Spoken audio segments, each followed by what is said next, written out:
What's up guys, Sean from Srkcycles, and this is Jack from CycleDrag.com. Thank you so much, man. I'm a big fan of what you're doing and really appreciate the work you guys are putting out. Brought you some decals. Awesome, cool. I love the Amazon bikes, the live wire review. You guys are absolutely killing it. I love it. Thank you, we're having a lot of fun. Well, tell me, this is your bike.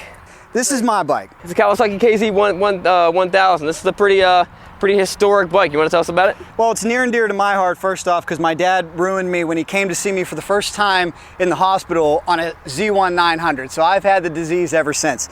This bike I bought out of high school on eBay. It was in the infancy of eBay. The description said needed a good carb job. I drove to Indiana. There were flowers and weeds growing up. Everything was terrible. So I'm not the world's best mechanic. It was about an 8-year restoration, and we finally got it to where we want it. Larry Spider-Man McBride, motorcycle drag racer, he helped me punch this out to 1197. So it's a ton of fun. As we were talking about moments ago, these bikes have a real place in history because the 1973 Kawasaki Z1900 was the first 4-cylinder performance juggernaut and changed the motorcycle world as we know it. Right. So all the bikes we love, the Hayabusa, the ZX14, the R1, they all derived from the Kawasaki Z1900. This one was a few years later when they went to the KZ1000. But it's a lot of fun. So I figured, I'm like, man, Sean does such a great job reviewing all these bikes. Why don't we give him a little taste of old school Cow? Now this is an interesting time for motorcycles because, you know, Harley was doing their thing, the Japanese bikes were doing their own thing, and this is where the Japanese bikes started making just ultra high performance machines. You know what I mean? So you have this an extremely, what's the horsepower in that engine? Like stock? Well, stock, I think you're putting out about 70, you got 580. One of the most powerful engines out of a motorcycle at that time. You had an extremely powerful four-cylinder, right? Yeah, 4-cylinder. Extremely powerful 4-cylinder engine. But then everything else just looks kind of like a normal motorcycle. You know what I mean? Like the big old cushy seat, big old upright bars, you know what I mean? Throughout the years, you start seeing this bike get closer and closer. They start doing more fairings and they start becoming the sport bikes that they are today. But this is how it originated from. This is what it came from, a beautiful naked bike. And you know, if you look at the history of motorcycling, the Japanese manufacturers were focused on 2-strokes in the 60s and 70s. That's what Suzuki was all about. That's what Kawasaki was all about because they had the H2 750 Widowmaker. I'm sure you know all about that one, right? Well, when this bike came out, a lot of people say it was the death of the Widowmaker because this one was so much safer, so much more comfortable. A guy with not a lot of experience could get on and not wheelie himself into a ditch like they were doing with the Widowmaker. But the guys at Kawasaki told me in '72 it was a top secret project in Japan called the New York Steak. And the reason it was called that is because us Americans, we love excess, we love big, we love bad, we love fast. And the '73 Z1900, it smashed it all. It smashed drag racing records, endurance records, smashed road racing records. And as we're seeing, these old cows never die. They're still alive today. Yep, it is a super cool bike. Thank you very much, man. I appreciate it. Well, let me take it for a spin. You're gonna take it for a spin. I want to give you a fair warning. All right. Still, this just came out of the basement after 7 years, so we're working the bugs out. You classic guys will appreciate this. I don't want to scare you here. I know that I've seen you torture test on Amazon bikes, so I know I'm not scared. You're good for it. Everything's running well. We have no speedo. We have no tack. We have no brake light. We have no turn signals. We're working through that, and as you know, it stops well. It's not a brand new Hayabusa though. Not going to stop like a Hayabusa. I know all about project bikes. I know about old Japanese. I bought a Japanese Honda 305 CB77 in, I don't know, 10 hours away. Tried driving it home. Engine blew up. It's been in the shop for the past 2 years.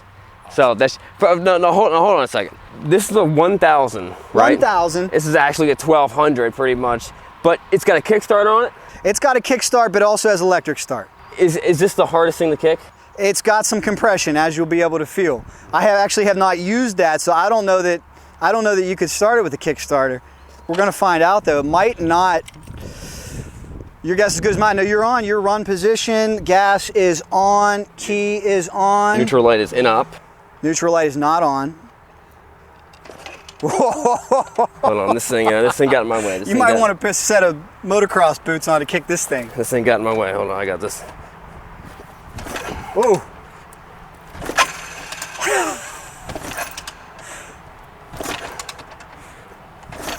No, I ain't getting it. Well, hey, that's thanks to my friend.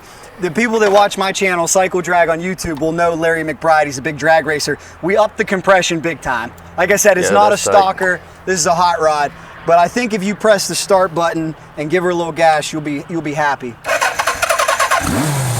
There we go.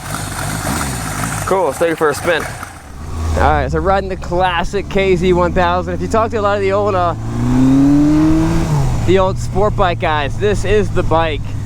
This is one of the bikes that started off for a lot of people and really kind of solidified that battle between the Japanese sport bike companies, or not sport bike companies, but the sport bike horsepower battle.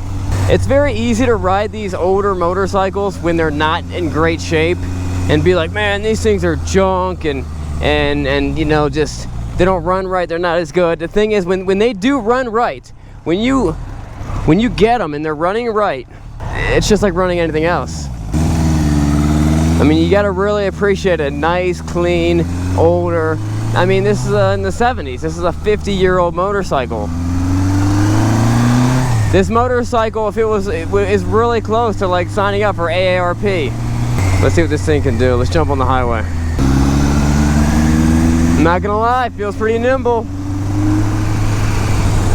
I probably should have asked them what the condition of these tires are. They look fine. That's another thing when you're buying an old bike. The engine might run good, it might look good. The tires might have great tread, but if they're old, yeah, you gotta replace them. Not only that, but tire technology has advanced so much in the past couple decades that even a brand new 50-year-old tire, that if it was as sticky as it ever was, is nothing like the tires that they've got on motorcycles right now.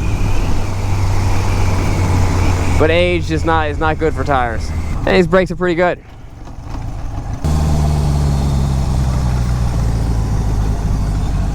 I want to bang through some of these gears. What gear am I in? There we go.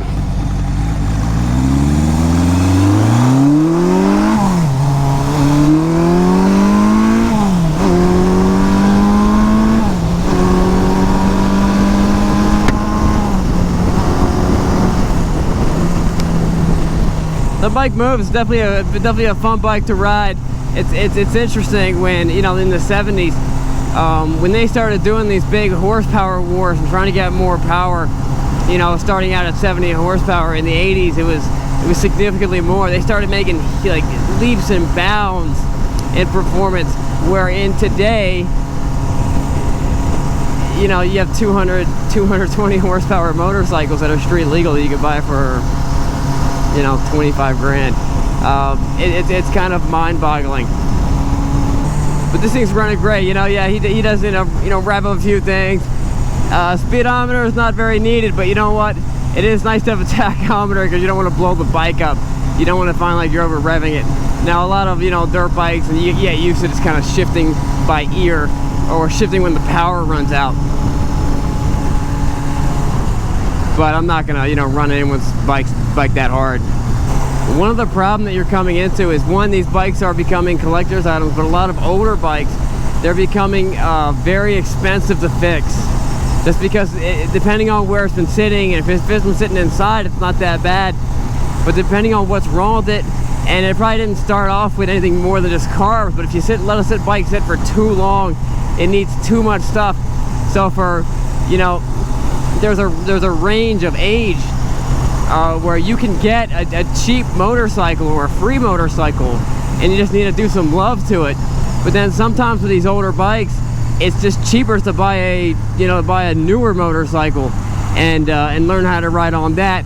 So what ends up happening is, with bikes like this, is the only people that are putting them back together are the collectors, or the guys that specifically want it, and mainly they want it for nostalgic reasons. You know, they had that bike when they were a kid, or they wish they had that bike when they were a kid. They've been dreaming about it, and now they finally have the money. So what ends up happening is you have people, let's say a good condition one of these is, you know, worth 5 grand, but then you got some guy that, because there's none around, they're spending 10 to get these things fixed and making them perfect, and all this stuff happens. It's just jacking up the prices. making it harder to get. But if you have one, hey, you're in luck. So you may.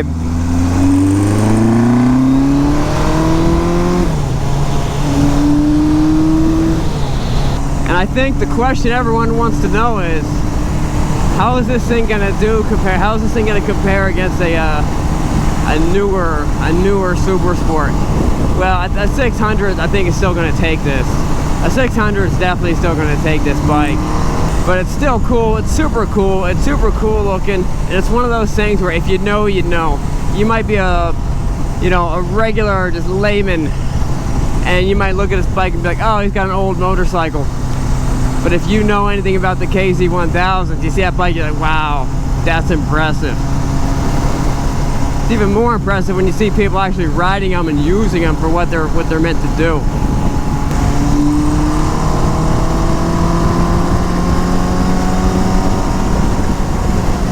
You know what I forgot to do? I forgot to pray or say a Bible verse before I jumped on this bike.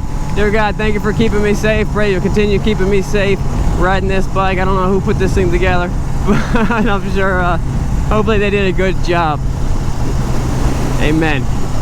All right, guys, that wraps up the video. Thank you, Jack, for bringing this thing over. Guys, if you like drag racing, check out his channel. He's got a lot of cool drag racing stuff on there.